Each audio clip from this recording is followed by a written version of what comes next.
Entonces, como habíamos visto anteriormente, nos quedamos aquí hablando un poquito del proceso de fagocitosis y de todas las células fagocíticas.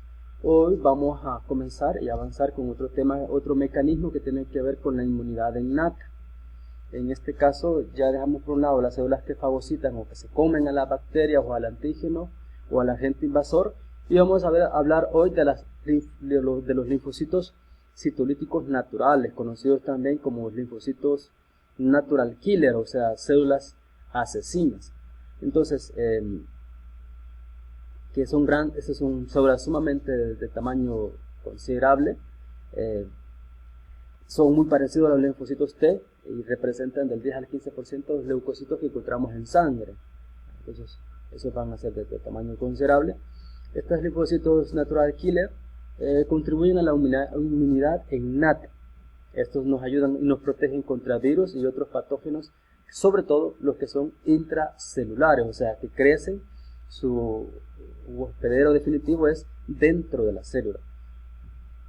Entonces, estas células tienen la capacidad de reconocer y matar células, tanto las cancerígenas o infectadas por virus, o sea, pueden matar el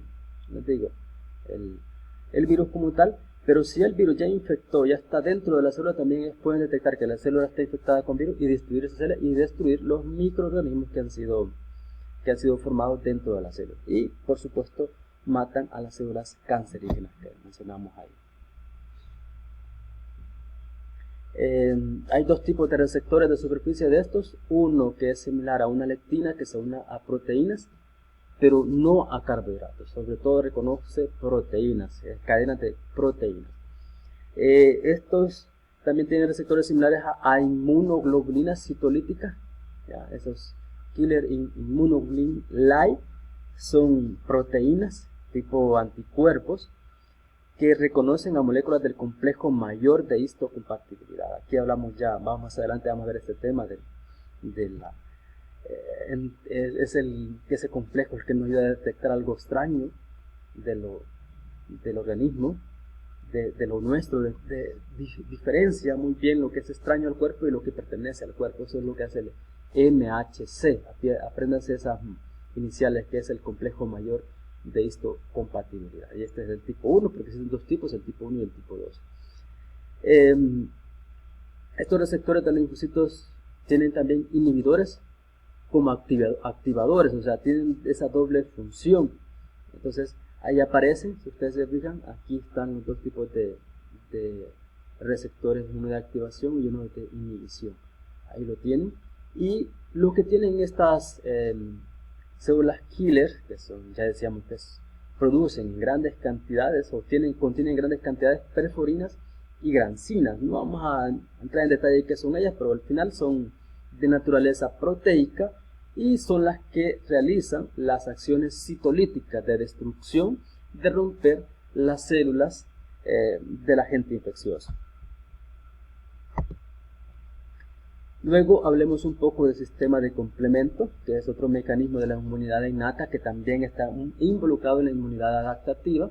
Este sistema está formado de 30 proteínas, que las vamos a encontrar en el suero, el líquido intersticial de las células, y en la membrana de células subespecíficas, ¿ya?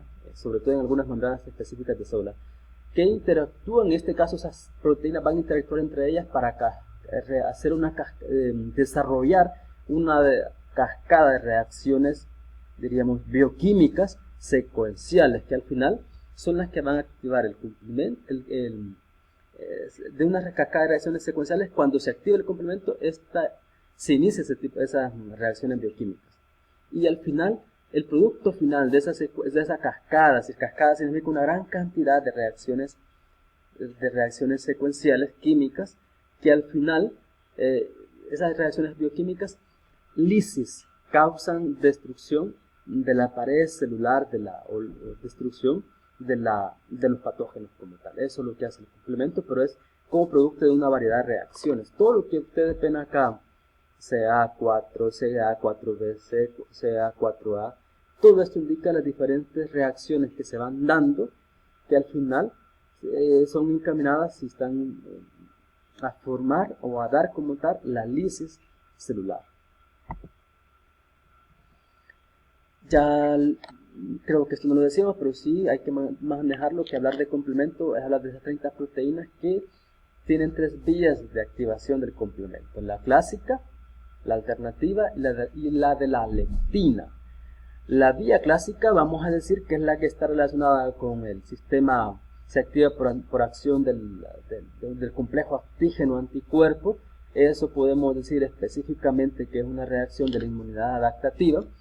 Pero la vía de las lectinas y la vía alternativa se activa por gérmenes. Por tanto, esas dos son inmunidad innata. Son un sistema de complemento, 2 vías del complemento que tienen que ver con la inmunidad innata. Si ustedes pueden ver, las dos activan lo que es la convertasa de C3, ¿ya? Esa reacción, el cual desarrolla las diferentes reacciones involucradas para formar el complejo C3b, y luego es una vía lítica y que forma ese otro complejo de esos números que están ahí, que no vamos a entrar en detalle en ellos, pero lo que queremos decir es que al final se forma una estructura del complemento capaz de destruir las células y las bacterias. Eso podemos decir en cuanto al sistema de complemento y sus vías, cómo funcionan. Ya decíamos, la vía alternativa y la vía clásica, la vía de las lectinas, se activa esta sobre todo por superficie microbiana, la vía alternativa, y estas proceden en ausencia de anticuerpos, y eso es lo que decíamos que es por la inmunidad innata. Ya aparecen, lo mismo sucede con la vía de la lectina o fijadora de manosa, que es la que en este caso tiene que ver con los carbohidratos, y estas dos evitan el uso de anticuerpos para iniciar eventos. Por tanto, estas son las que mencionábamos que tienen que ver con la inmunidad innata. Y la vía clásica es la que se usa en la inmunidad adaptativa. Otros mecanismos de la inmunidad innata tenemos la mediación de mediadores de la inflamación e interferones. Esos vamos a revisar ahorita, y estos hay que primero decir que la lesión de los tejidos inicia con una respuesta inflamatoria, dominada en primera instancia por mediadores solubles. Todos esos mediadores que aparecen en la inflamación reciben un nombre o tienen un solo nombre que se llaman citocinas. Esas citocinas, que decíamos que son solubles, son moléculas inflamatorias o pueden ser antiinflamatorias, pueden ser también quimiosinas o moléculas de adhesión o factores de crecimiento. Dependerá en el estado que esté la respuesta inflamatoria. Luego, durante la respuesta innata, los leucocitos como los macrófagos liberan unas interleucinas, ¿ya? El TNF-alfa, interleucina 1 y 6, que son los que al final van a tener que ver con esa reacción, ¿cómo les puedo decir?, de la inflamación. Otros mediadores están las prostaglandinas y los leucotrienos. Estos van a regular, por ejemplo, los cambios en los vasos sanguíneos locales, que lo que van a hacer es que van a dilatar, o sea, van a extender las arteriolas y los capilares, y eso permite que escapa el plasma de la célula, o sea, los microporos entre células que forman la pared o el tejido, vamos a decir en este caso, del vaso o de la arteriola, en este caso son las arteriolas que son del tamaño de los capilares, permiten la salida de plasma, o sea, del líquido del espacio de la sangre, y se va a acumular en la lesión. Y eso es lo que nosotros conocemos como la inflamación, o lo hinchado que podemos ver en las personas que tienen una inflamación localizada. Es eso lo que observamos, ¿ya? Luego aparecen también otros compuestos como la fibrina, ¿ya? Que ocluye los conductos linfáticos y limita así la eliminación de los organismos. Lo que queremos decir con la fibrina es que va a taponar conductos linfáticos, y eso lo que hace es que va a limitar o va a localizar o va a dejar el microorganismo solamente en el lugar donde él ha invadido, y por lo tanto se va a intentar controlar la infección o el agente infeccioso justamente en el lugar donde está haciendo su invasión. Los mediadores tienen otro efecto que se conoce que es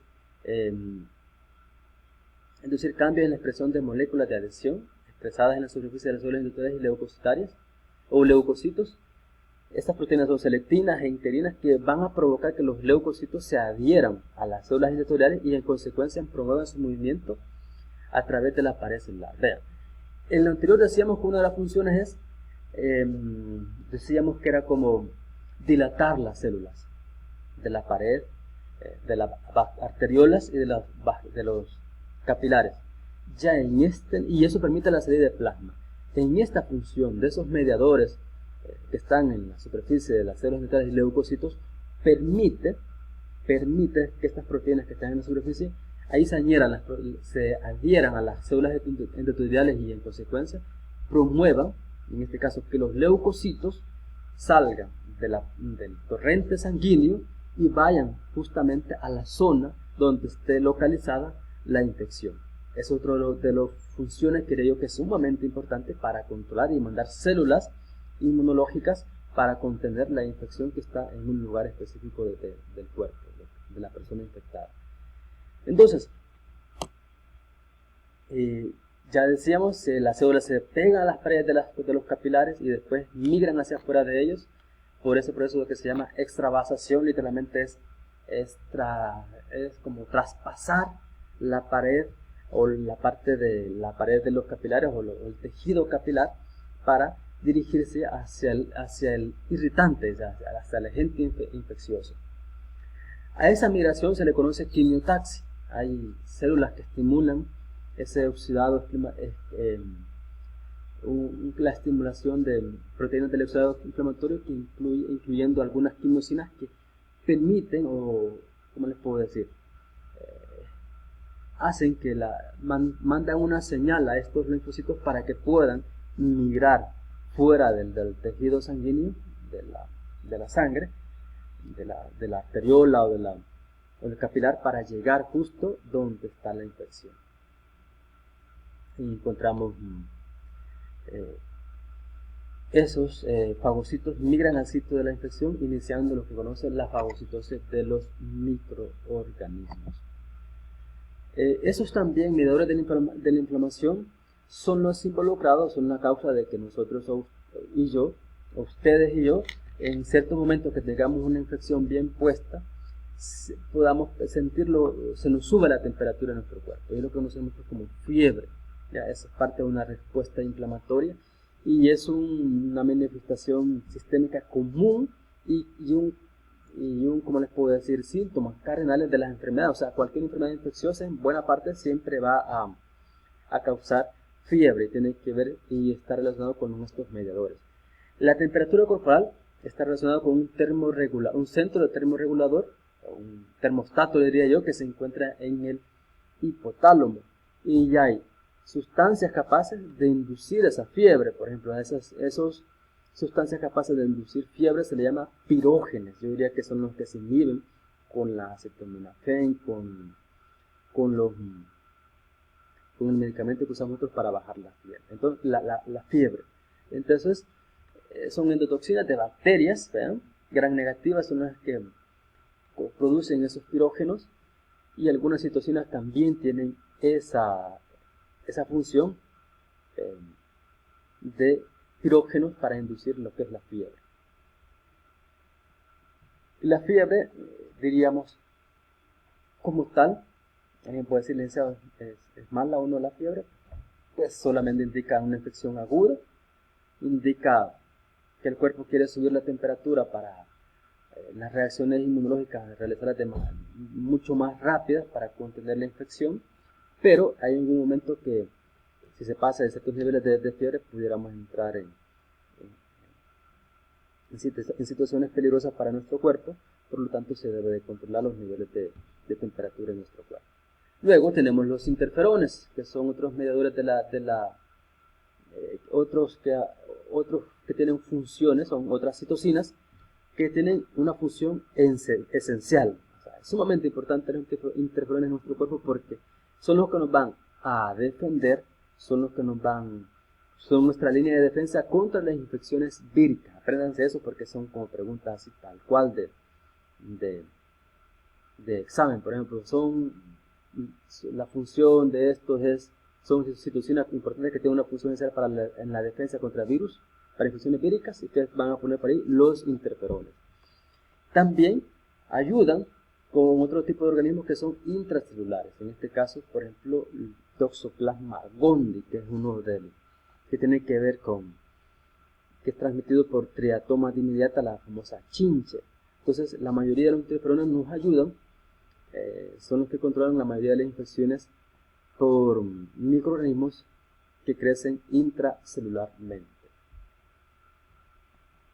Allí aparecen los ejemplos, los tipos de interferones. No los vamos a profundizar porque el tiempo no es mucho, y además solo quiero que más o menos conozcan la estructura de qué están formados, pero no vamos a profundizar en ellos. Luego,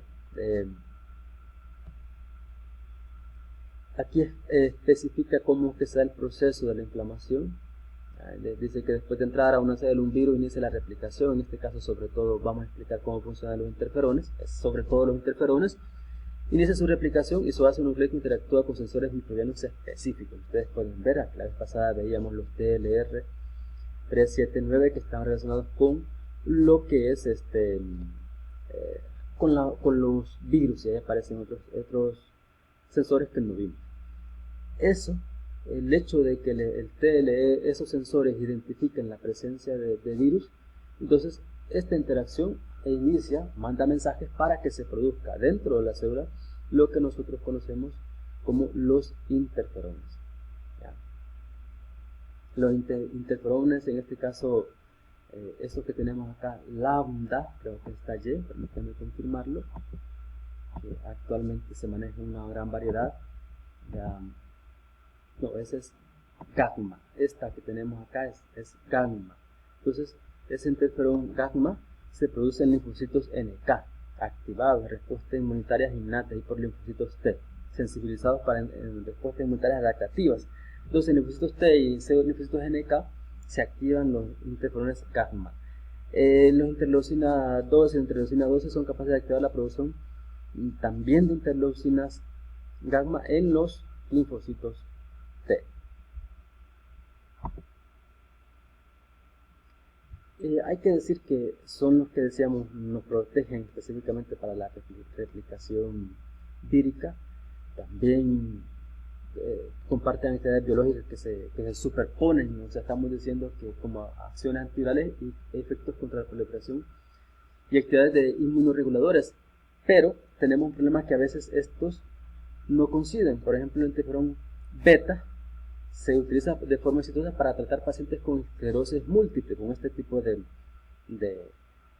enfermedad. Pero también el interferón gamma exacerba, o sea, hace que la infección se siga creciendo. Entonces hay que tener mucho cuidado, porque de una u otra manera lo que se hace ahí se superpone las actividades biológicas que pudieran en algún momento desarrollar estos interferones en nuestro cuerpo. Y en algún momento ya les pongo una imagen. Estos también actualmente se desarrollan como medicamentos, se desarrollan como antivirales, y seguramente para la esclerosis, pero usando el interferón beta para tratar ese tipo de enfermedad o ese tipo de infecciones por virus. Con los mediadores de la inflamación, con los mediadores de la inflamación y los interferones, terminamos lo que es la inmunidad innata.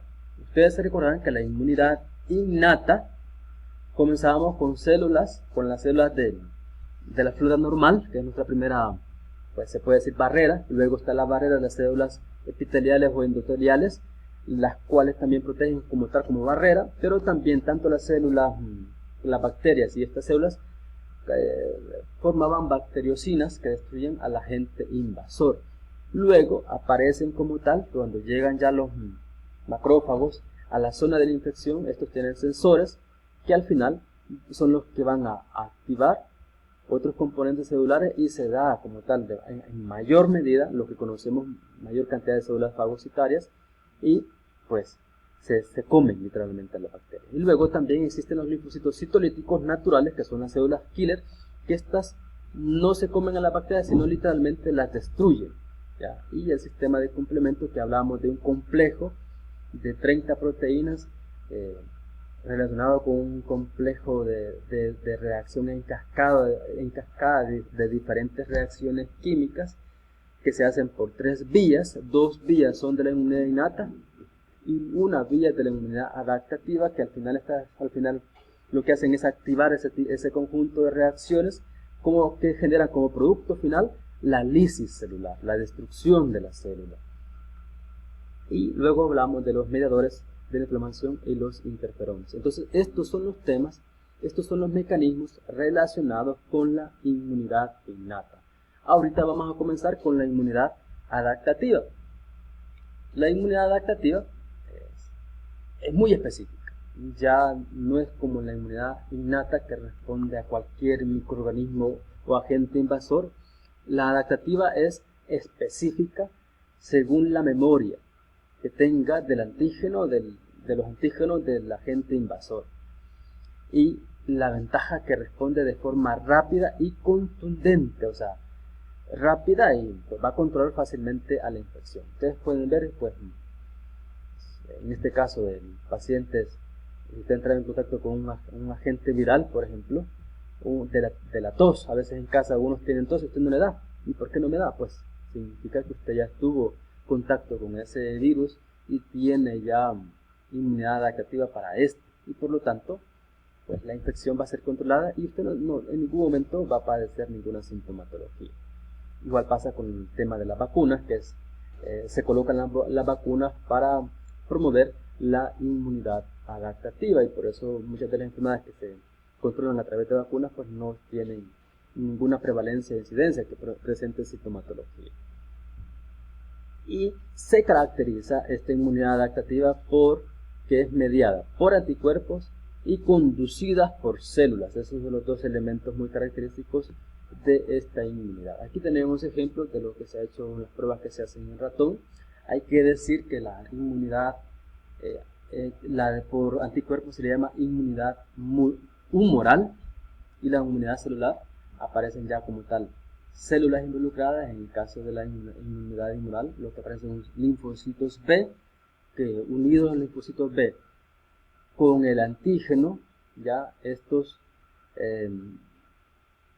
linfocitos B se diferencian en una célula plasmática que da en nuestro, ¿cómo les puedo decir?, donde está la infección. Esa célula linfocitos B se convierte en célula plasmática con la capacidad de producir anticuerpos, y esos anticuerpos van a ser específicos para lo que es el antígeno que nos está invadiendo, antígenos que pertenecen al agente invasor que está invadiendo al organismo. Luego la inmunidad celular, pues al final, en este caso, involucrada los linfocitos T, y se diferencian en dos tipos, ¿ya? Los linfocitos de diferenciación y los linfocitos citotóxicos, ¿ya? En este caso, linfocitos citotóxicos, que finalmente estos literalmente son los que ellos directamente van y destruyen la célula, ¿ya? Y en el caso de los linfocitos T, ¿ya? Que por diferenciación no son citotóxicos, sino que se van a diferenciar en CD8 y CD4, y existen una variedad más de ellos. Estos forman lo que se llaman interleucinas, que son los que van a atacar a la bacteria o al agente invasor que está llegando a nuestro cuerpo, que son muy específicos también. Entonces tenemos ese tipo de los dos tipos de inmunidad adaptativa. Ahí aparecen las células involucradas, y vamos a ver el siguiente punto. En este caso, de manera general, hay que decir aquí en esta diapositiva lo que queremos decir, que la mayoría de las células sanguíneas tienen un desarrollo a partir de células madres hematopoyéticas, se le llaman, ¿ya? Las células madres que se encuentran en la médula ósea al decir madres, son las que producen nuestras células sanguíneas, ya células blancas o células se llaman en este caso rojas. regularmente están en el feto, en el hígado fetal y otros tejidos, sobre todo cuando están iniciando la vida, pero ya en postnatal, en adultos, le vamos a encontrar todas estas células madre en la médula ósea. Estas células madre hematopoyéticas se dividen en dos grandes grupos, una serie mieloide y una serie mieloide, o sea, produce dos tipos de células muy particulares. La célula madre hematopoyética son esas dos, la mieloide y la linfoide. La linfoide, que es la que más nos interesa ahorita, es la que se va a diferenciar en dos poblaciones principales de linfocitos, que son los B y los T. Ahorita vamos a ver en una gráfica cómo resumimos el tema de la hematopoyética. Entonces vean acá, tenemos la célula madre sanguínea, que se va a dividir, como decíamos, en células madre mieloide y en células madre linfoide. Luego la célula madre mieloide produce glóbulos rojos y plaquetas, y también produce el mieloblasto. Es una célula inmadura que cuando madura se va a diferenciar en granulocitos. Ahí aparece nada más un granulocito, no sé si parece un neutrófilo o un eosinófilo. Entonces los mielocitos son neutrófilos, eosinófilos y basófilos, caracterizados por tener gránulos en su interior. Y además eso tiene función también como tal inmunológica, estos granulocitos. Y luego tenemos la célula madre linfoide, que forma linfoblastos, y esos linfoblastos están formando lo que son los linfocitos, que se van a diferenciar en los dos tipos que acabamos de mencionar, los linfocitos B y los linfocitos T. ¿Ya? Entonces, esta es la forma como se desarrollan, ¿ya?, estos células sanguíneas, estas células inmunológicas. Decirles, por ejemplo, que una persona que tenga leucemia, por ejemplo, regularmente nosotros en sangre solo vamos a ver hasta acá: glóbulos rojos, plaquetas, los granulocitos, los linfocitos. Pero una persona con leucemia vamos a ver todos estos tipos de células inmaduras, ¿ya?, en sangre, cuando no deben de estar ahí, sino que estar en la médula ósea.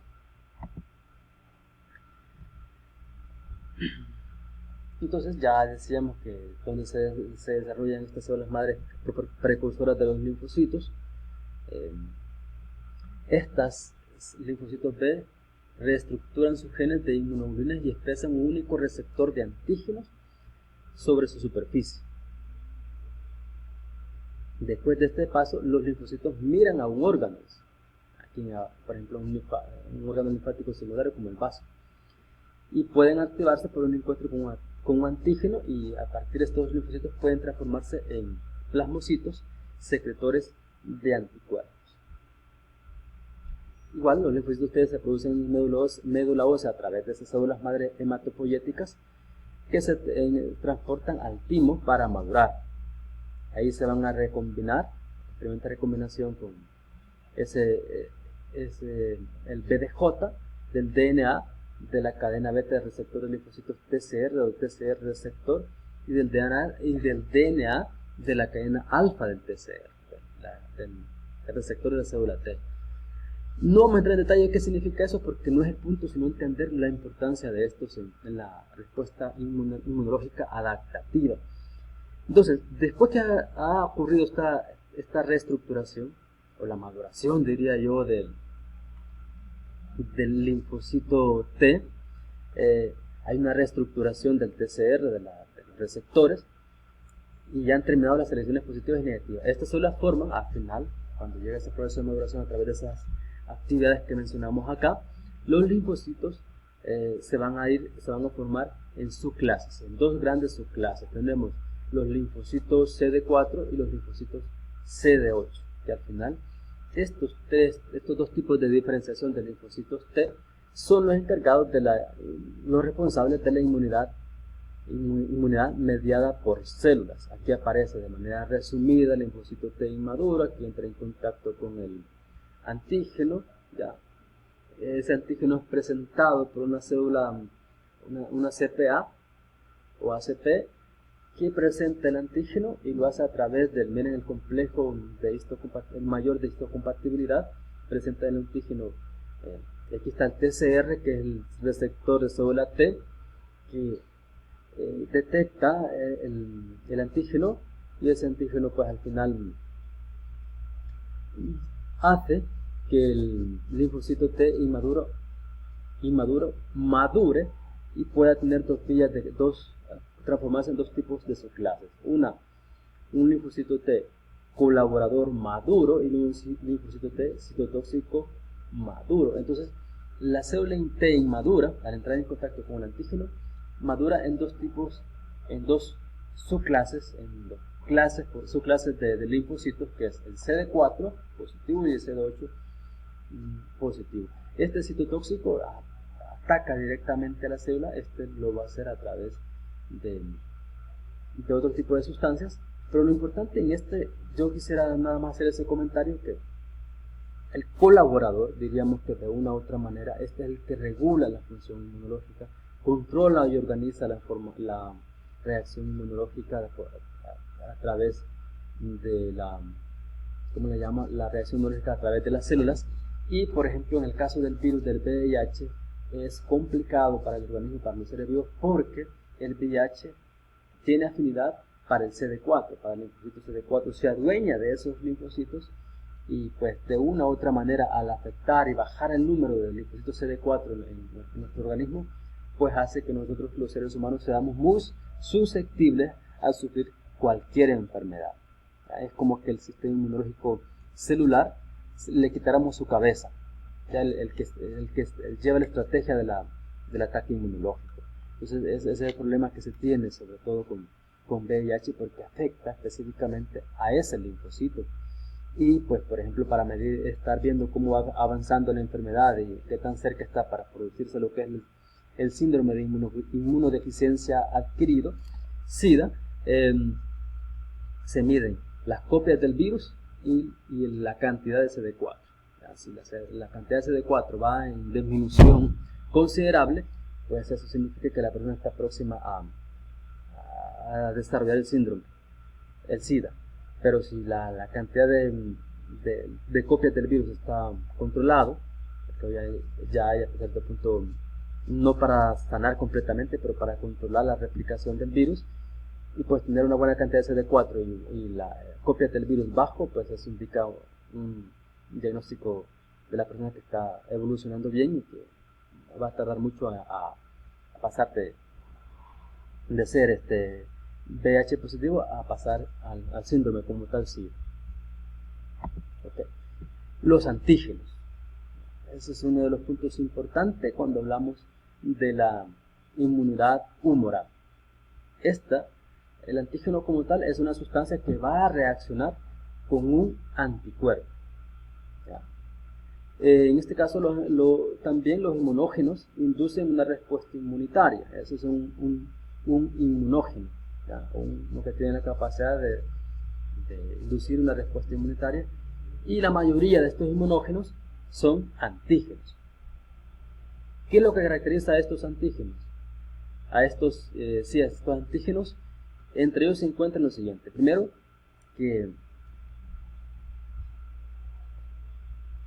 entonces dice, hay muchas características que determinan en gran medida la inmunogenicidad. Entonces, en gran medida la reacción inmunológica. Lo que vamos a explicar ahorita, estos puntos que vamos a desarrollar ahorita, son las características que van a determinar, o los determinantes para que se dé una reacción inmunológica ante un antígeno X. Primero, reconocimiento de agentes externos. En primer lugar, para que se dé una reacción inmunológica, primero es que el cuerpo debe de reconocer lo propio, que no es inmunógeno, y reconocer lo extraño o lo ajeno, que como tal a eso sí se le va a desarrollar una respuesta inmunitaria. Entonces eso es lo primero, el reconocimiento de agentes extraños, porque puede haber un agente extraño y no se reconoce como algo ajeno al cuerpo, y por tanto no va a reaccionar o no va a realizar una reacción inmunológica. Ustedes pueden ver en esta imagen, por ejemplo, que el antígeno un antígeno puede reaccionar una respuesta inmunitaria creando diferentes tipos de anticuerpos para el mismo antígeno. Y aquí aparecen los epítopes, que son los que al final desencadenan lo que es la reacción inmunológica, o sea, la creación de anticuerpos muy específicos para esa porción del antígeno. Luego también, otro determinante para que se dé la reacción inmunológica es el tamaño del antígeno del inmunógeno. Entre más grande es y más complejo sea la célula, pues va a ser más fácil que cree una reacción inmunitaria. Por ejemplo, moléculas que sean de tamaño de menos de 10.000 Dalton son poco inmunógenas, no pueden crear reacción inmunitaria, raras veces lo hacen, pero si son moléculas muy pequeñas no lo van a hacer, ya, no lo son. Algunas moléculas llamadas actenos, son moléculas sumamente pequeñas, estas pueden llegar a crear una reacción inmunológica, pero cuando se unen a una proteína portadora que se encuentra como tal en el organismo. En estos casos las actenos la mayoría son lípidos, son aminoácidos, ¿ya?, que al final requieren de una proteína para crear una reacción inmunológica. La mayoría de los inmunógenos son de naturaleza proteica. Luego hay que decir que la complejidad estructural y química también determina la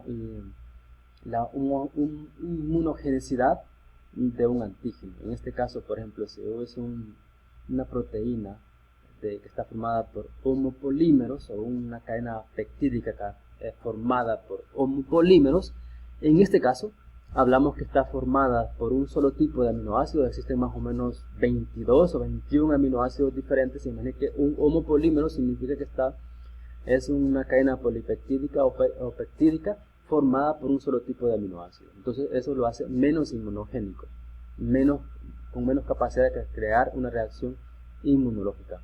Y al contrario que si son heteropolímeros, son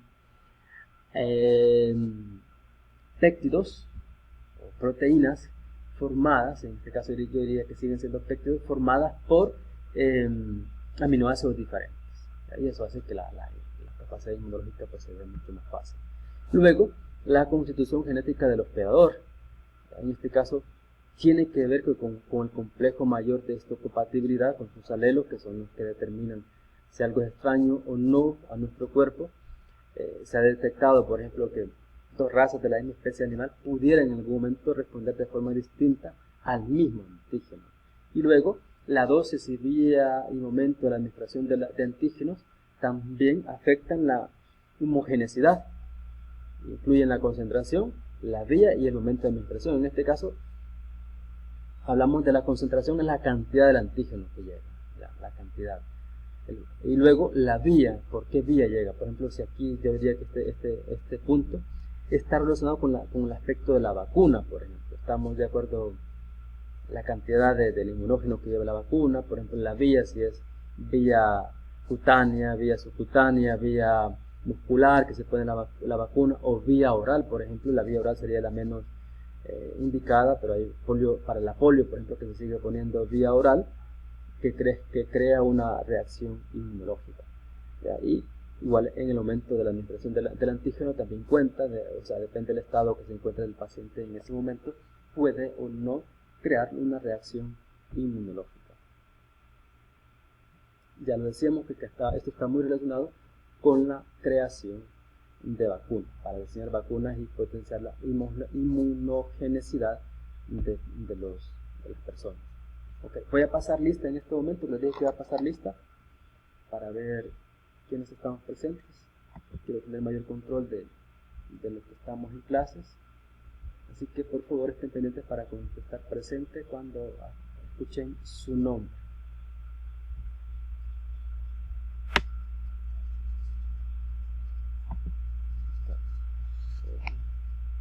Catherine Marisol.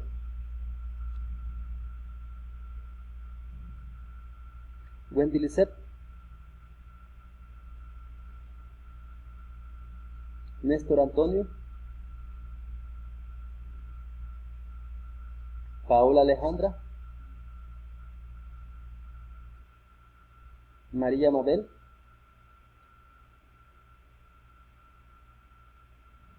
Erika Patricia,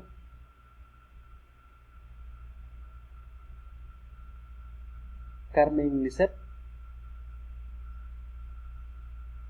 Yulisa María, Verónica Margarita,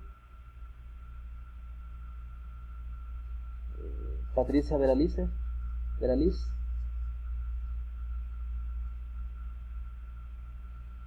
Rita Verónica, Ruth Noemí, Connie Erling,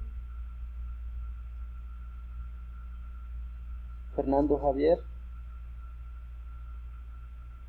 Mónica Magdalena, Diana Giselle, Zaira Yulisa, Bianca Gladys,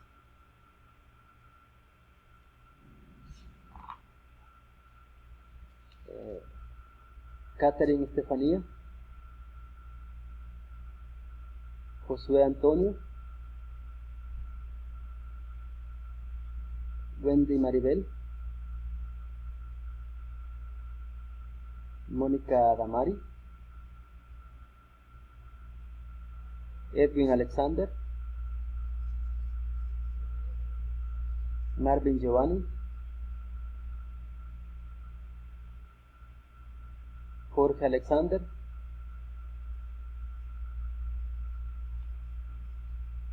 ¿alguien que no haya mencionado su nombre, apellido?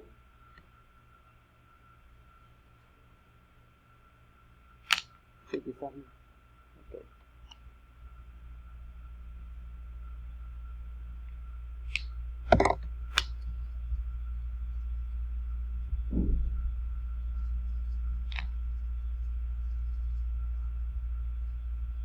Solo quiero verificar algo, Patricia Veraliz.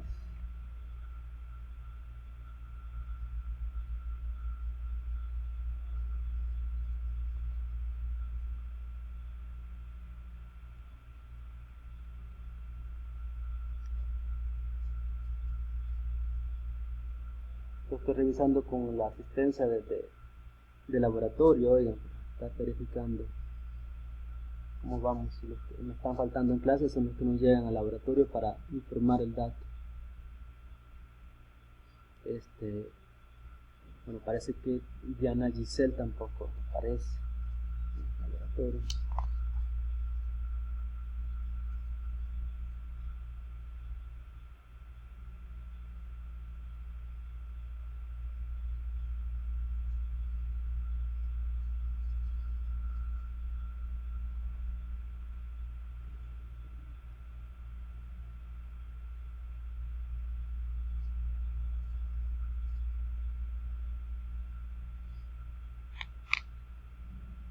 Wendy Maribel está por ahí.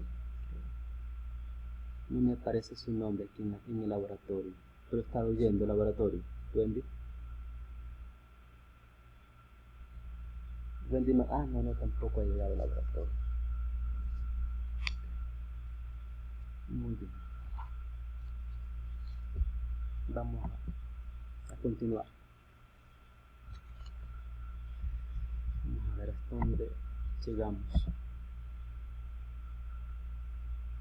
Queda todavía más o menos 40 minutos. Vamos a seguir entonces. Insisto, miren, si hay alguna duda, por favor, o comentario, deténganme y pregunten. Discutamos, porque me parece un monólogo. No sé si estarán atentos, si estarán haciendo otras cosas. Y sí, pues para que realimentamos la clase sería bueno escuchar en algún momento alguna duda o pregunta que tengan. El tema para mí consideraría que ha de ser un poco difícil entender un resto de cosas, pero hay que leerlo después para que agarren alguna idea de lo que se está explicando. Entonces, las moléculas para reconocimiento de antígenos. Entonces, es muy importante tener un sistema que nos permita reconocer lo que es propio y lo que es ajeno, lo que pertenece a nuestro cuerpo y lo que es extraño a nuestro cuerpo. Eso debe ser eficaz, y eso es así. la mayoría nos vamos en este apartado que tiene que ver con estas moléculas de reconocimiento, nos enfocamos en las moléculas utilizadas para reconocer antígenos externos, oiga, y en este caso las que vamos a revisar y las que tienen mayor incidencia en este proceso son el complejo mayor de histocompatibilidad, que es el MHC, y la presentación del antígeno, que es hay células que tienen esa función de ser presentadoras de antígenos. Vamos a conocer un poco la estructura y función de los anticuerpos también como parte de este reconocimiento, porque al final recuerden que los anticuerpos, cuando ya han procesado al antígeno, también tienen la capacidad de reconocer el antígeno. Y vamos a estar viendo una sinopsis de los receptores específicos para el reconocimiento de antígenos, que aparecen algunos. En los receptores no vamos a profundizar mucho, sino más bien un poco, porque es mucho realmente. Si yo les presentara toda la información y el resto de simbología, considero que los confundiría más de la cuenta, y estamos intentando explicar lo más básico de lo que es la inmunología. ¿Okay? Entonces, el complejo mayor de histocompatibilidad como tal se descubrió como un locus genético que codifica como una porción genética y codifica un grupo de antígenos responsables. En este caso, por ejemplo, lo encontraron el rechazo de injertos tumorales. Ahí se encontró lo primero, que había ese complejo mayor de histocompatibilidad que estaba relacionado con una porción de la genética que al final rechazaban los injertos tumorales. O sea, no había, les puedo decir, los reconocía como extraños. Ahora se sabe que los productos de los genes de esta región, de ese locus, son los principales antígenos reconocidos para el rechazo de los trasplantes, por ejemplo, ya se confirmó. Este complejo mayor de histocompatibilidad se une a los antígenos peptídicos. En este caso, cuando hablamos de antígenos peptídicos, refiere a de naturaleza proteica, y los presentan a los linfocitos T. Por lo tanto, estas moléculas son responsables del reconocimiento de antígenos por parte de dichas células y tienen una función importante en el control de una variedad de funciones inmunitarias básicas. O sea, es básico que se reconozca que tengamos en el cuerpo ciertos sistemas, ese complejo mayor de histocompatibilidad, que nos va a decir si ese tejido, esa célula, esa molécula no pertenece a nuestro cuerpo. También debe notarse que el TCR, hablamos de los receptores, que no son como tal anticuerpos, se unen a los antígenos de forma directa. Mientras que los antígenos, estos se unen a los antígenos de forma directa, mientras que el TCR solo reconoce antígenos peptídicos presentes en el MHC. O sea, las células receptoras como tal, unas van a reconocer directamente, por ejemplo, al antígeno, no es un anticuerpo y se une directamente al antígeno, y otros que no, solamente receptores que al final reconocen el antígeno y lo presentan a través por el sistema, el complejo mayor de histocompatibilidad, a través de una célula presentadora de antígenos. Eso significa APC, célula presentadora de antígenos. El TCR es específico para antígenos, pero estos pueden ser presentados por moléculas de MHC propias, y el TCR también es específico para la molécula del MHC. O sea, como decirles que el TCR, pues, al final no reconoce el antígeno, sino más bien reconoce al complejo mayor de histocompatibilidad que presenta el antígeno. Díganme, ¿alguien ahí está levantando la mano?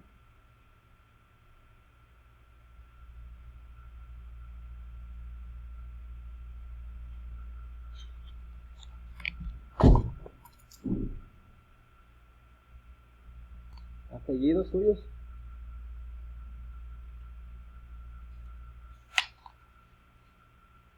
Wendy, y estaba viendo usted los laboratorios,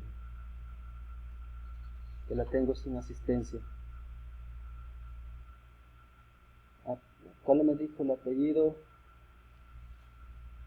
Amaya Mentira. Okay.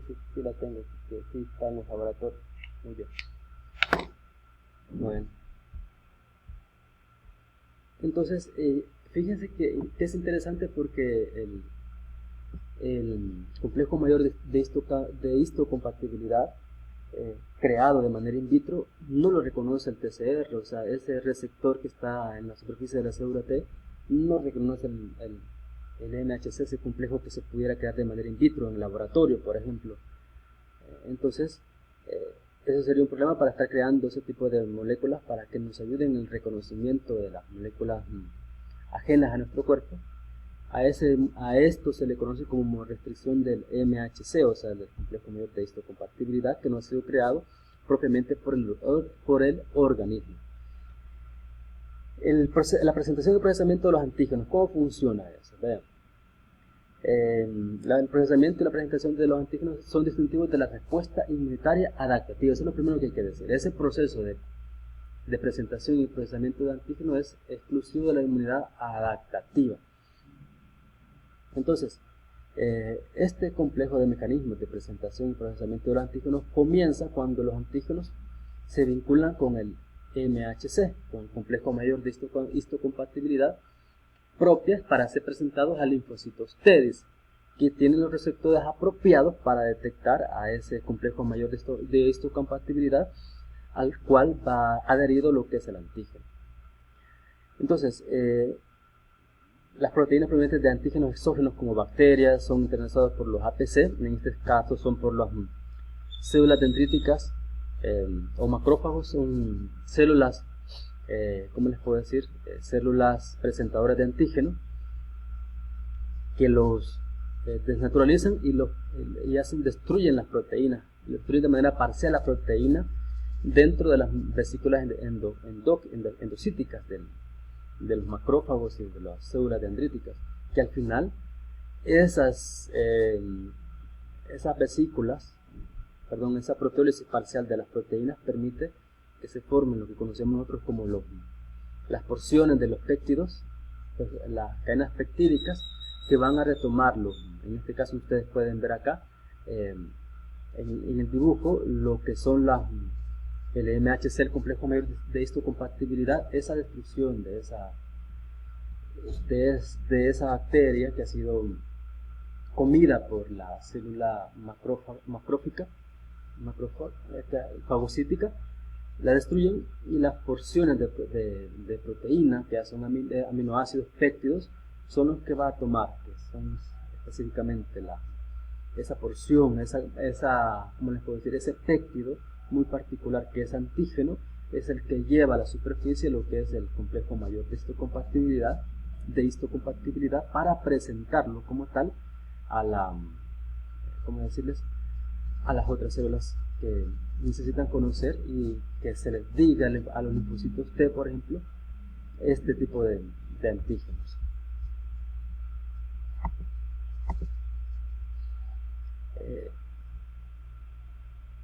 Entonces, estos cuando están dentro de ellos se fusionan con vesículas exocíticas. Esas vesículas exocíticas, recuerdo yo que hablábamos de lisosomas cuando hablábamos del complejo de la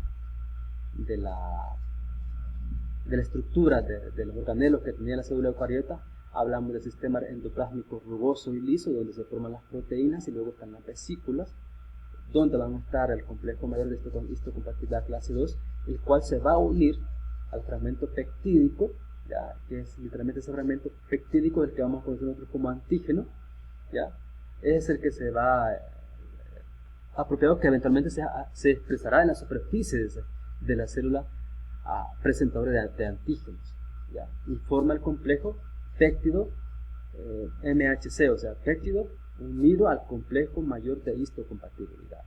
Entonces, ese péptido, que es realmente una cadena de aminoácidos, es el que se presenta en la superficie, es el que se coloca en la superficie de la célula presentadora de antígenos para llevarlo y presentarlo a la molécula, en este caso de los linfocitos T, para crear el sistema inmunológico, la inmunogenización, para crear como tal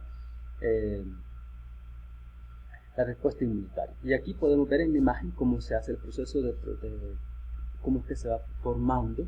No vamos a entrar en detalle, pero lo cierto es, aquí van cómo se va procesando, y vean después, estos son los lisosomas, ¿verdad? Donde se encuentran como tal el complejo mayor de histocompatibilidad, donde se va a unir con lo que llamamos nosotros el antígeno, y luego va a ser presentado en la superficie. Aquí lo tenemos.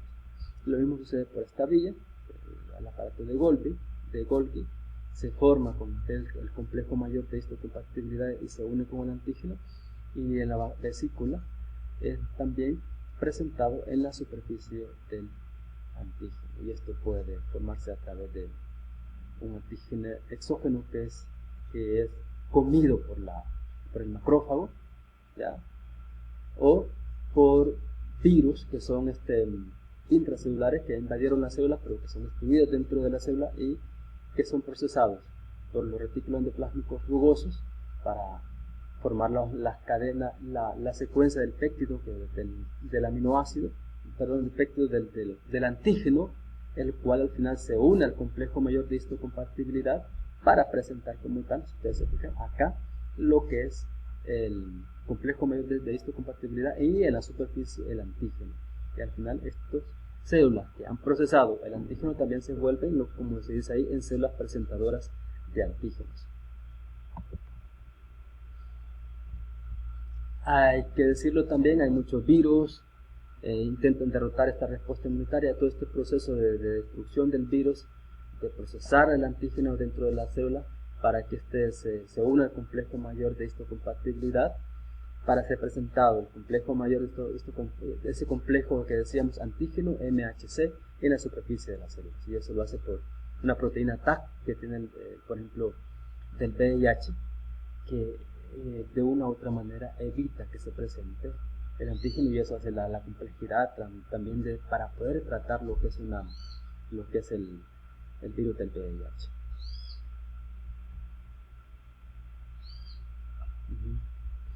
Entonces, evita que las células como tal reconozcan a esa célula infectada para poderla destruir.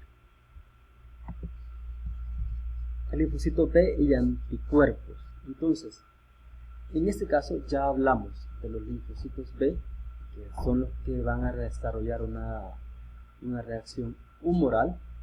Eso tiene que ver, humoral siempre recuerden que va a referir a anticuerpos. Hay una gran cantidad de linfocitos B, que hablamos más de cerca de 1 billón de linfocitos B únicos, que tienen un tiempo de vida de días o semanas en el torrente sanguíneo, la linfa y la médula ósea, los ganglios linfáticos, los tejidos linfáticos relacionados con el intestino, y aparecen donde se pueden encontrar. Decirles que tienen vida corta, semanas o días, pero lo interesante acá es que las mismas células madres hematopoyéticas se están recuperando constantemente los linfocitos que pudieran estar muriendo, para mantener constante la cantidad que se va a encontrar de ellos en el tejido, en la sangre, por ejemplo. Los receptores de antígenos del linfocito B, estos exhiben un solo tipo de molécula clonal homogénea de inmunoglobulina, alrededor de 105 copias de la célula en su superficie presentan. O sea, 105 copias de ese receptor está en la superficie de la molécula, en este caso del linfocito B. Estas son como tal inmunoglobulinas que van a actuar como receptores para lo que se llaman receptores cell receptor B cell receptor, que se le va a conocer como PCR, para un antígeno específico. Y lo que estamos diciendo acá entonces es que el linfocito puede responder a solo un antígeno o a un grupo de antígenos estrechamente relacionados, lo que va a detectar a través de sus sensores, de sus receptores, lo que son un linfocito B.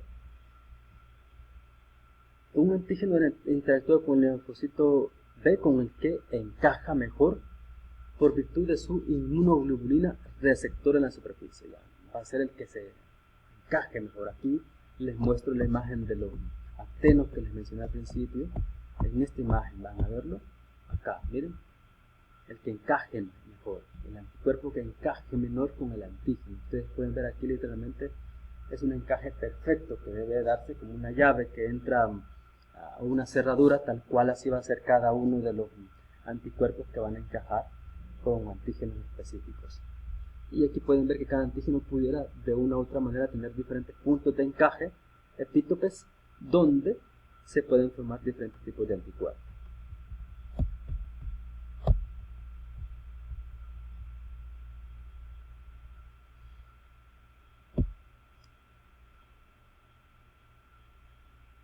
Y el hecho de que haya ese encaje,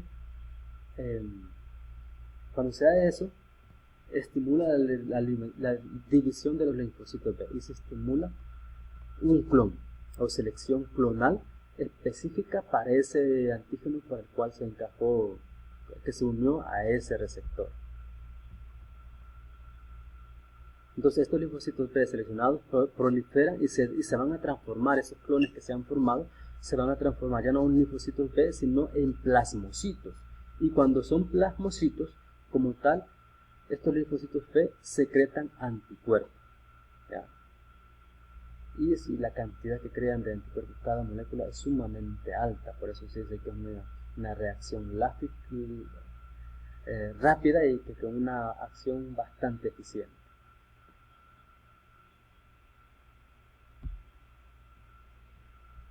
¿Cómo son la estructura y función de los anticuerpos? Miren, los anticuerpos son inmunoglobulinas. Primero, globulinas es hablar que los anticuerpos son de naturaleza proteica. Y el tipo de proteínas son globulinas, su forma, a pesar que vemos ahí la estructura abajo de los 5 tipos de anticuerpos o inmunoglobulinas, parece que no son redondos, pero el concepto de inmunoglobulinas nos dice que son globulares, a pesar que en el esquema gráfico parecen otra estructura diferente.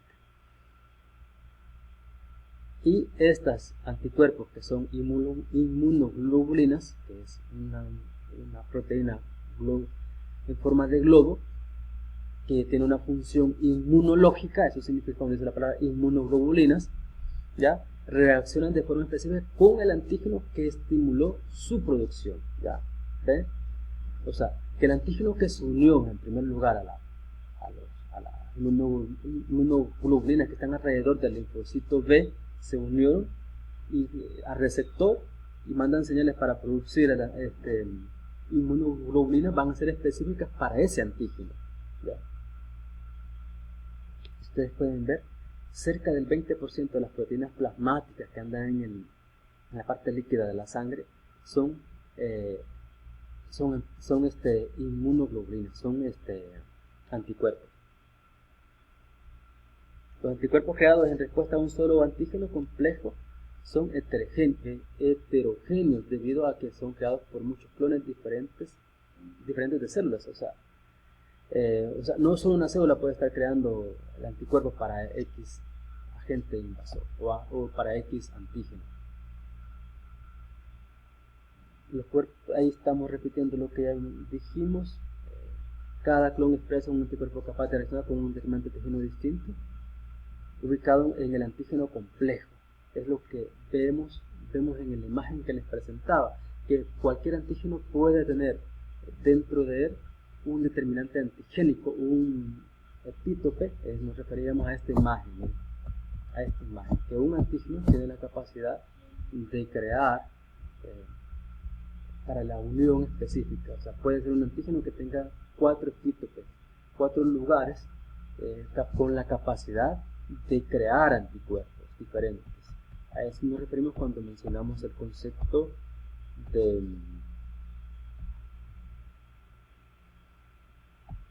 cuando hablamos de que este determinante antigénico son los epítopes que están ubicados en el antígeno complejo. ¿Ya? El complejo completo puede crear tener diferentes epítopes o determinantes antigénicos capaces de crear anticuerpos. Entonces, estos anticuerpos se llaman policlonales, en contraste a las inmunoglobulinas que surgen de un solo grupo de clones de células. O sea, que puede reaccionar, este antígeno de una u otra manera pudiera, porque tiene diferente determinante antigénico, reaccionar con diferentes células y cada célula crear anticuerpos para una parte, para un epítope muy particular, para un determinante antigénico muy particular. Si tiene 4, como el ejemplo que veíamos, pudiera ser que cada célula tonal esté formando anticuerpos para el mismo antígeno, pero aún para un epítope, para una porción muy específica del antígeno complejo al cual se está respondiendo. Cuando no se da eso, es solo un grupo de clones de células, cuando estamos hablando de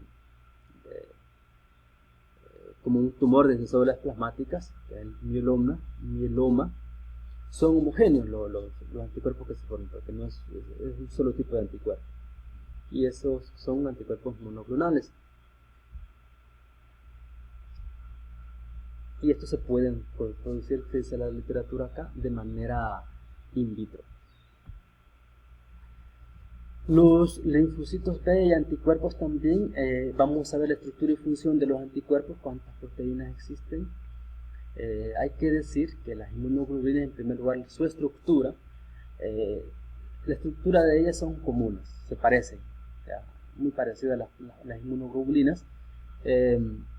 Todas están creadas en primer lugar por cadenas polipeptídicas, por cadenas de aminoácidos, por una gran cantidad de cadenas grandes de aminoácidos, que tienen dos tipos de cadenas, unas que son ligeras y unas pesadas, y todo refiere a las ligeras que tienen un peso molecular bajo y las altas que tienen un peso molecular mucho más alto. Ahí aparece la diferencia, que el peso molecular aproximado de 25 Dalton, se dice que son ligeras y tienen un peso molecular arriba de los 50.000 Dalton, son pesadas. Lo que queremos decir con esto es que son cadenas polipeptídicas, son varias cadenas polipeptídicas que están formando como tal lo que es ¿cómo les puedo decir? El anticuerpo. Son varias cadenas polipeptídicas. Aquí pueden encontrar los diferentes colores, las diferentes estructuras, ya aparecen las que son ligeras, las que son pesadas, ustedes pueden ver acá, y la forma que tiene el anticuerpo, que parece una Y, justamente en este espacio, desde aquí zona de unión, en esta acá y acá, es donde se une lo que es el antígeno al anticuerpo. Entonces, eso es la estructura base. No vamos a profundizar, se puede decir mucho más, pero no es el punto de esta clase, no es el punto de que veamos muchos detalles de esto. Entonces, veamos hoy las clases de inmunoglobulinas. Tenemos la primera, que es la inmunoglobulina G. Esta es conocida como la principal clase de inmunoglobulinas, que están presentes en el suero, ¿ya? En el suero, en este caso el suero, justamente lo tenemos nosotros a la hora de que coagulamos la sangre, ¿ya? En el laboratorio, lo que nos queda el suero. Yo espero que cuando tomemos muestras de sangre les voy a enseñar la diferencia entre lo que es el plasma y lo que es el suero, ¿ya? Para que tengan en cuenta cuando hablemos aquí del suero. Entonces, esa IgG tiene cuatro cadenas de ligeras, dos ligeras y dos pesadas. Hay 4 subclases de IgG, la 1, 2, 3 y 4, y cada una tiene una cadena pesada distinta, claro que están relacionadas, y cada una difiere un poco en cuanto a sus actividades biológicas, pero al final es casi parecido. Esta tiene la característica de esta inmunoglobulina, este anticuerpo, que tiene la capacidad de cruzar de la placenta, de cruzar la placenta y llegar al feto, y la que podemos encontrar por lo tanto en mayor cantidad en los recién nacidos. La IgM, esta es una de las es la primera que es inmunoglobulina producida en respuesta a un antígeno. La IgM, pregunta el examen, su estructura es mucho más compleja que las otras inmunoglobulinas, por ser más compleja y estar formada, si ustedes se fijan, pareciera por 4 anticuerpos como tal. Entonces esta es más eficiente para la aglutinación. La aglutinación lo vemos nosotros sobre todo cuando hacemos la prueba de tipo sanguíneo para verificar el tipo de sangre que tenemos nosotros.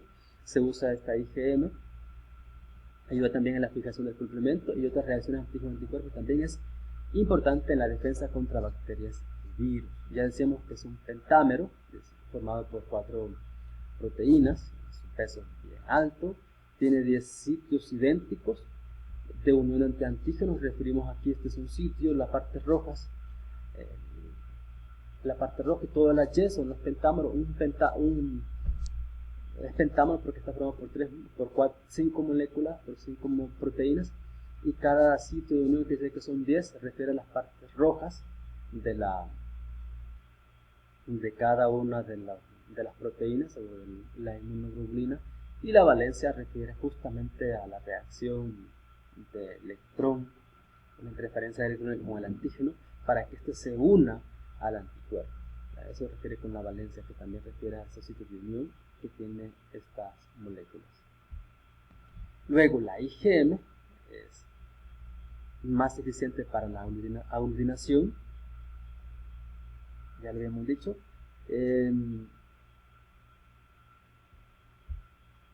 Esta es la presencia de anticuerpos. Hay que decir, quizás lo último lo que me interesa es diapositiva. Vamos a, si es posible, obviar esta parte, es un poco repetitiva.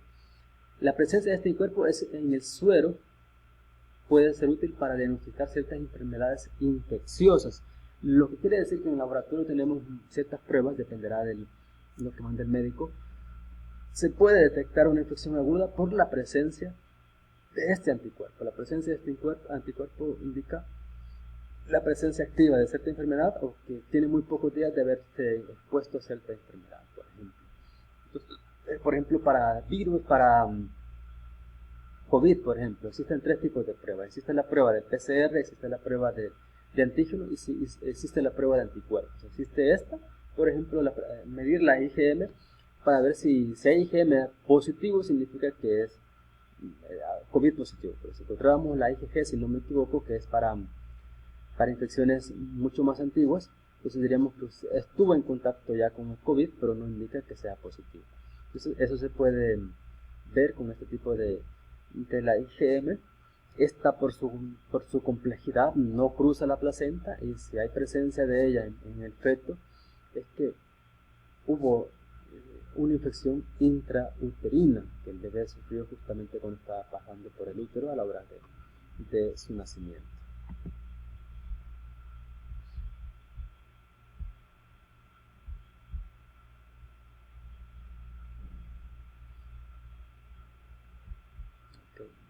Todavía tenemos un poquito más de tiempo. Luego la IgA, esta es una de las más importantes en la inmunidad en las mucosas. Esta la vamos a encontrar en mucosas. En el suero va a estar en menos cantidad, representa 10 al 15 de las inmunoglobulinas séricas.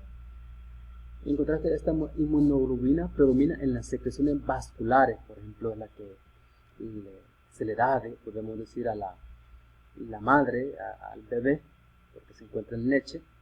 Cuando se dice que se le da anticuerpos al bebé, entonces estamos hablando de lo que es la IgA. La saliva y las lágrimas tienen cierta cantidad de este tipo de inmunoglobulina o anticuerpos.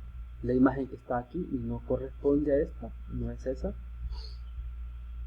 Debido a sus ubicaciones, este anticuerpo entra en contacto con el ambiente externo y en consecuencia es una de las primeras líneas de defensa contra virus y bacterias. De la inmunidad innata, en la que está, diría yo, de la inmunidad adaptativa, en la que está justamente ahí y que ayuda para tratar las infecciones. La IgE está en pequeñas cantidades también en el suero. La región FC de esta, que es justamente la que se une al receptor de alta afinidad, está ubicado en la superficie de los mastocitos, es justamente la base de la inmunoglobulina. ¿Ya? Tiene alta afinidad por mastocitos, basófilos y eosinófilos. Este anticuerpo actúa como receptor de los antígenos específicos para que estimulan su producción en estos tipos de mastocitos, basófilos y eosinófilos, que está relacionado con lo que tienen que ver con reacciones alérgicas. Este complejo, ya decíamos, lo que desencadena al unirse a formarse eso, lo que son respuestas alérgicas inmediatas, que se le conoce como anafilácticas, y pues esta reacción lleva a la liberación inmediata de mediadores inflamatorios como la histamina, que más adelante vamos a ver ese tema de la inmunosensibilidad. Luego entonces tenemos la IgD, en la que está en pequeñas cantidades, pero la que vamos a encontrar en mayor cantidad en la superficie de los linfocitos B maduros, que no están expuestos a ningún antígeno, pero entonces la que vamos a encontrar ahí, en los linfocitos maduros, ya para reconocer diferentes tipos de antígenos. Dice que la IgE está de 3 a 1, o sea que está en mayor cantidad. Aún no se conoce por completo la función de la IgD, solo que está justamente en la superficie de los linfocitos.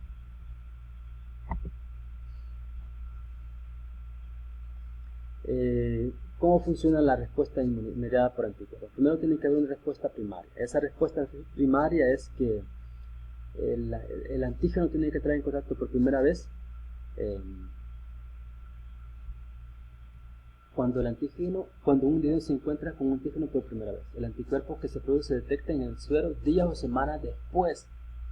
Este lapso varía de naturaleza ósea o vía de la administración del antígeno. Esa es primero la respuesta primaria, diría yo, que es entrar en contacto en primer lugar con el antígeno. O sea, puede generar anticuerpos, pero ya puede ser que la infección ya esté controlada, porque es un proceso que se va a dar sobre todo de crear inmunidad, de crear memoria de ese antígeno por el que puede entrar en contacto, para que se dé como tal la respuesta secundaria, que es la más importante. Cuando ya se tuvo el primer encuentro con el antígeno, meses o años después de la respuesta primaria, esta va a ser mucho más rápida y de mayor magnitud que la primera reacción, ¿ya? Y esto se debe, como decíamos, a las células de memoria sensibles al antígeno que se generaron durante la respuesta inmunitaria primaria, o sea, la información que se guardó, la secuencia de ese antígeno que se guardó, de ese péptido que se guardó, está almacenado en esas células de memoria, que cuando nuevamente llega a entrar a nuestro cuerpo, se reconoce inmediatamente y se da como tal una respuesta mediada por anticuerpos rápida y de mayor magnitud, o sea, una cantidad de anticuerpos que se crean sumamente alta y que de una u otra manera estos pueden contener una infección. Luego tenemos los linfocitos B y anticuerpos, que eso tiene que ver con las funciones, vamos a ver, con lo que estamos viendo ahorita de los anticuerpos. En primer lugar, su estructura y función de los anticuerpos, y vamos a ver ahorita lo que es la función protectora de los anticuerpos. En este caso, potenciación de la fagocitosis es lo primero que ellos pueden hacer, o sea, oxonizan. Los anticuerpos, hay que manejar ese concepto de oxonizar, ¿ya? O cubrir organismos. O sea, el anticuerpo reconoce si fuera, por ejemplo, un antígeno de superficie del virus o de la bacteria, entonces él se va a pegar justamente a cada uno de los antígenos que están en la superficie de la bacteria, y lo van a oxonizar, lo van a cubrir de anticuerpos, y eso hace que el fagocito lo ingeste, se lo coma pues más fácilmente.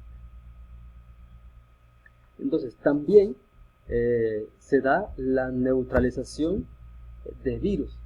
Hay anticuerpos dirigidos contra proteínas víricas específicas que pueden unirse a los virus y bloquear su capacidad para adherirse al receptor celular. O sea, el anticuerpo puede evitar de una u otra manera, ya cuando se tiene, que el virus ingrese a nuestras células, ¿ya? Porque acuérdense que los virus son intracelulares y él va a unirse a esas proteínas víricas para evitar que éste entre o bloquear su capacidad para adherirse a su receptor celular, ¿ya?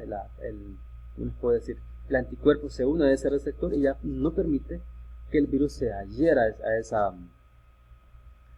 célula receptor, y por lo tanto llega un fagocito, llega un macrófago y lo destruye muy fácilmente, o al final va terminando muriendo por otro tipo de sustancias citotóxicas externas a la célula, porque no logró ingresar a la célula, porque la única forma de sobrevivir dentro de nuestro organismo es dentro de la célula. Solo el hecho que ya no le permitan entrar, pues es seguro que va a terminar muriendo.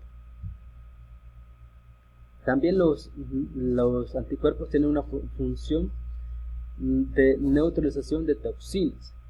Ya, en este caso, los anticuerpos pueden neutralizar toxinas de microorganismos. En este caso, ahí aparecen difteria, tétanos y botulismo, e inactivar sus efectos dañinos. Eso es sobre todo sumamente importante, ya, sobre todo el botulismo, que son esos tipos de toxinas son bastante dañinos. El botulismo, por ejemplo, afecta a lo que se conoce los nervios periféricos, y puede llegar a causar un paro cardiorrespiratorio y en el caso de una muerte inmediata a las personas. Pero el hecho de que tal vez ya previamente se entró en contacto con este tipo de toxinas pudiera de una u otra manera controlar o destruir esas toxinas.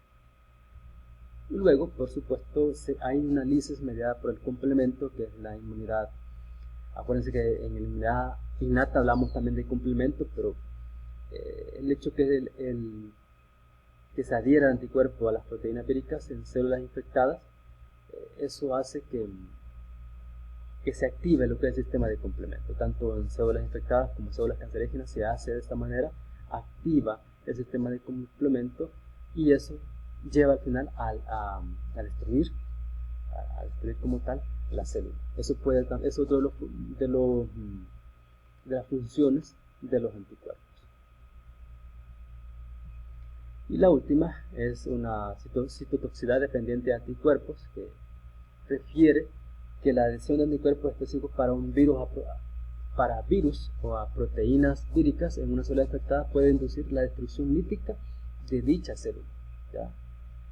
Esto se da mediada por células citolíticas, es por linfocitos de las natural killer, que son las células asesinas, macrófagos o neutrófilos, que se une a la porción FC, ¿ya? Acuérdense que el anticuerpo tiene una unión, la Y, en los dos puntos de la Y se unen los antígenos, y justamente la base es la porción FC, donde el anticuerpo, donde es que se une a la porción FC, la célula citolítica se une a esa porción, ¿ya? Y de una u otra manera hace que la ADCC, mediada por eosinófilos, es un importante mecanismo de defensa contra los helmintos, por ejemplo, ¿ya? Esa capacidad de que se une el anticuerpo al alimento permite que el eosinófilo lo destruya, ¿ya?, fácilmente. Y por eso, de una u otra manera, se acuerdan que en algún momento yo les mencionaba en el laboratorio, encontrar eosinófilos elevados en sangre indica la presencia de helmintos, de parásitos en las personas.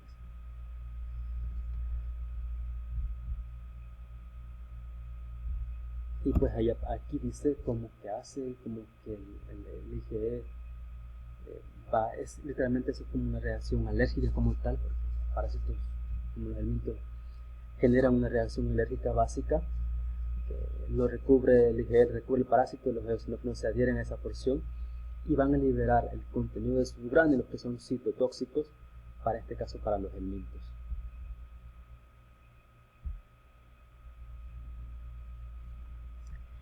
Y luego tenemos las formas de inmunidad. Puesto que los anticuerpos son protectores, se han desarrollado estrategias para inducir su producción. La inmunidad activa, cuando el mismo hospedador la va a desarrollar, o para administrar al hospedador anticuerpos creados con anterioridad. O sea, es literalmente la inmunidad activa iría por las dos vías: cuando se entra en contacto con el antígeno, ya sea por un agente invasor o por el medio de la vacuna. Y la inmunidad pasiva refiere cuando al hospedador se le administra anticuerpos. En este caso, ustedes recordarán los casos de COVID, que se volvió común que las personas publicaban en Facebook que pedían la donación de plasma convaleciente de pacientes que se habían recuperado de COVID, que donaran su plasma para poderse transfundir ese plasma a sus familiares, por ejemplo, para controlar la infección por COVID, por ejemplo. Esa es la inmunidad pasiva que le conocemos. Ya se le coloca como tal el anticuerpo específico para el agente infeccioso que está causando una enfermedad en la persona. Y aquí volvemos a explicar los dos tipos de inmunidad. Ya la primera ya dijimos que puede ser por una infección que puede ser clínica, o sea, aguda, o subclínica, que no crea ningún tipo de sintomatología, pero sí crea lo que es la inmunización para esos organismos. Ya sea cuando son vivos, es cuando el agente infeccioso entra directamente a nuestro cuerpo y nos causa cierta infección, o lo llega a causar lo que es enfermedad. O muertos, o exposición a productos microbianos, toxinas, toxoides, son como proteínas, porciones de proteínas o de la persona, que eso al final es lo que conocemos como la vacuna. Ya cuando se entra con organismos vivos, ya es cuando el agente infeccioso llega directamente a nuestro cuerpo, o atenuados o muertos cuando va por la vacuna, o va por proporciones o productos, específicamente la porción de la proteína que es la va a causar la inmunidad para la creación de anticuerpos en nuestro cuerpo. O se hace también con un trasplante que no es compatible con nuestro cuerpo, puede generar anticuerpos y en cierto punto causar lo que es un rechazo a ese trasplante, a ese órgano que se nos ha colocado, y por lo tanto tendrían que quitárselo porque no es compatible, y para ello es importante lo que se hace previamente a un trasplante, que es las pruebas de compatibilidad. Luego tenemos lo que conocemos la inmunidad pasiva, que como ya decimos es lo dichoso plasma convaleciente en caso de COVID, que se le administra a los pacientes lo que es ya el suero rico en anticuerpos propios para una enfermedad en particular. ¿Okay? Vamos a quedarnos hasta acá, ya creería yo que la clase termina a las 11:30. A ver, lo restante se lo voy a como les digo, a desarrollárselo les voy a grabar la clase, se la voy a subir a la plataforma para que las puedan tener a más tardar mañana, para que puedan estudiar todo lo que es el tema que estamos revisando ahorita. Okay. Con esto estamos terminando. Si hay alguna duda, pregunta, les escucho.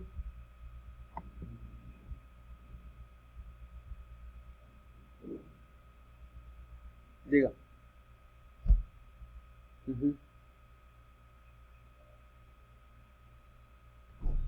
Sí.